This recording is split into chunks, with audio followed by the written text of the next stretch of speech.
Well, the reason we came here was when we discussed this with the Sri Lankan government and how we were going to arrange this visit. We decided it would be important for prospective U.S. investors to actually see at least a little bit of the eastern province. So this day has been very useful for us. We've gotten excellent cooperation from the Sri Lankan authorities out in the east, and we've been able to see a reasonable amount around Trincomalee and some other areas of what the land actually looks like and what the possibilities are. And so I think it's been good for our delegation and for the U.S. investors who accompany us, because now they don't have to imagine, they don't have to listen just to us. Also, the Sri Lankan government authorities have been able to provide us with some very good briefings about the basic investment climate here and what the resources are, what the factor inputs are here.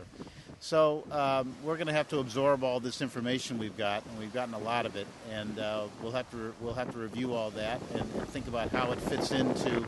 Every one of our investors is going to have to think about how it fits into their ideas of what they want to do. But I think just in talking to people are very, very encouraged and very optimistic about the possibilities here.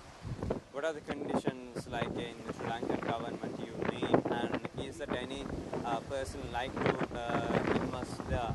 I mean, you came to the special delegation with you, and they people like to invest in Sri Lanka? I mean, last 2 days? Well, there's a lot of investors here, and everyone has their own interest and their own particular idea what they would like to do, given the company they work for, the product or service that they have.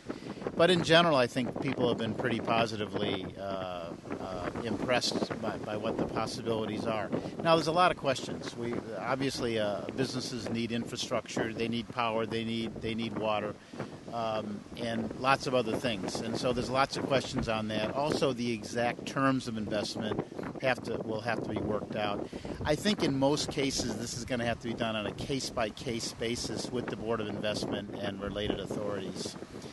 But in general, I think people have been pretty positively impressed and feel the trip has been very worthwhile. Thank you, Mr.